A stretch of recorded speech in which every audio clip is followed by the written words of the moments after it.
Halo teman-teman semuanya, apa kabar? Semoga kita semua dalam keadaan sehat dan ya bisa mengerjakan aktivitas kita sehari-hari ya. Oke, di video kali ini sebenarnya aku cuman pengen sharing-sharing dengan teman-teman hasil pemikiran aku dan juga alasan aku sebenarnya kenapa mencoba untuk berbagi di media sosial gitu.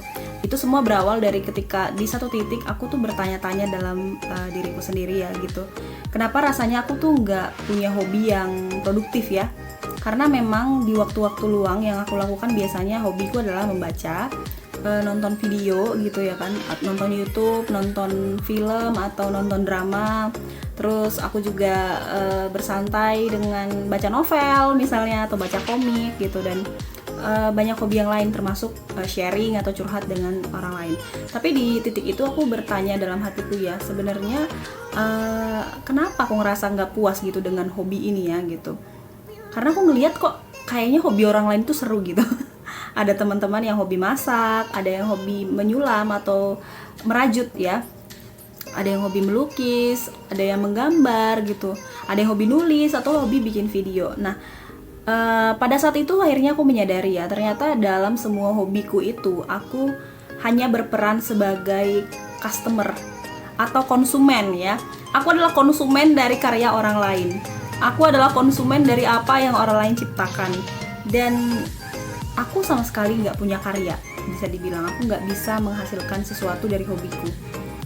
Maka dari itu aku kepikir gitu ya, apa sebenarnya dalam diriku yang sebenarnya aku suka banget, aku passionate di situ dan juga bisa bermanfaat bagi orang lain. Aku nggak gampang sih untuk menemukan itu ya, karena memang cukup sibuk rasanya gitu, udah ada banyak hal yang harus dikerjakan gitu kan. Baik dulu pada saat aku studi, waktu itu aku juga studi sambil bekerja, terus masih ada mengerjakan bisnis tertentu gitu kan, dan sulit rasanya untuk punya waktu create sesuatu gitu, untuk menghasilkan sesuatu. Tapi akhirnya aku menemukan ya, ternyata setelah aku menyelidiki diriku sendiri, aku ternyata suka nulis-nulis juga, yang udah aku mulai sebenarnya dari tahun 2009, nulis blog ya, walaupun isinya curhatan semuanya. Oke. Tapi di situ aku menyadari bahwa mungkin aku harus mulai menulis blog lagi, karena awalnya dulu tuh pengen biar terlatih aja nulis skripsi gitu, tapi mangkrak ya, nggak pernah diisi lagi blognya. Akhirnya mulai berpikir gimana kalau mencoba mengisi blog lagi. Nah, sambil seiring berjalannya waktu gitu ya, aku akhirnya bikin podcast dan mencoba aktif menulis di Instagram, walaupun tidak konsisten ya, karena memang tidak konsisten adalah nama tengah saya teman-teman, masih harus latihan banget gitu. Tapi seiring berjalannya waktu akhirnya menyadari ya, ternyata apa yang aku alami itu ada istilahnya ya, yaitu active mindset dan juga passive mindset. Active mindset adalah artinya kita adalah seseorang yang create atau membuat sesuatu dan kita mencoba untuk menghasilkan suatu karya yang bisa dinikmati orang lain. Sebenarnya passive mindset adalah orang yang biasanya hanya menikmati karya orang lain secara pasif, yang tujuannya yaitu tadi untuk entertain diri sendiri, menghibur diri sendiri, atau ya intinya mengisi waktu luang aja gitu. Dan passive mindset ini juga ya intinya kita menjadi seorang konsumen dari karya orang lain. Nah, kenapa aku membagikan ini? Karena aku tahu bahwa di antara teman-teman semua pasti ada aja hal yang sebenarnya kita sukai atau kita minati tapi kita tidak berusaha untuk kembangkan. Ada potensi-potensi yang kita tidak kembangkan. Ada potensi yang dibiarkan saja seperti itu, tidak membuat itu menjadi sebuah karya yang bisa dinikmati orang lain. Ngomongnya rada-rada sulit ternyata. Nah, di sini aku mau ngajak kita semua untuk mencoba gitu loh, mencoba apa aja deh gitu. Kalau misalnya kita memang hobinya masak, coba kita masak untuk keluarga misalnya, sehingga orang tua kita atau keluarga kita yang lain bisa nikmatin masakan kita. Atau kalau kita suka nulis-nulis sesuatu di laptop kita tapi tidak pernah terpublish, mungkin bisa mencoba menuliskannya di blog atau di Instagram gitu, atau di Facebook kita. Kalau misalnya teman-teman suka nari misalnya, mungkin bisa videoin dan tunjukin tutorial ke orang lain.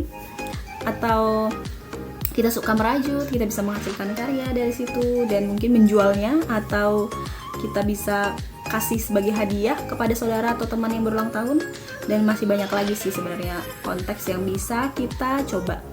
Tapi inti dari semuanya adalah kita harus mencoba untuk berhenti terus menjadi seorang konsumen atau passive mindset tadi, dan mencoba untuk menjadi seseorang yang creator ya, atau seseorang yang punya active mindset.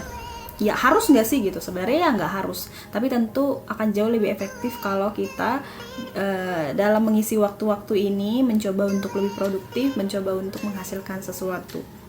Oke, aku paham banget bahwa nggak semua orang mau mengekspresikan dirinya di media sosial atau di internet ini. Sebenarnya nggak harus di internet sih. Mencoba berkarya di dunia nyata misalnya juga bisa gitu. Kayak tadi masak kan tidak harus selalu dipublish, tapi orang tua kita bisa nikmatin.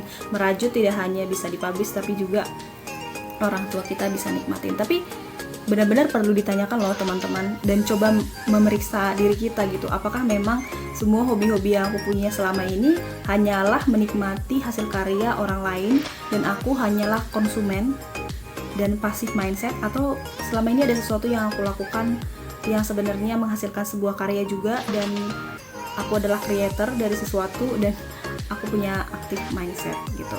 Yang mungkin berprofesi sebagai guru, berprofesi sebagai dokter, atau profesi apapun yang dilakukan. Ada banyak profesi yang juga sebenarnya ya active mindset ini ya, tapi memang ada dalam hal ini konteks yang aku maksud adalah bagaimana kita mengisi waktu-waktu luang kita, dan bagaimana kita bisa memanfaatkan hobi kita untuk menjadi sebuah karya ataupun hobi-hobi yang bisa dibilang produktif gitu.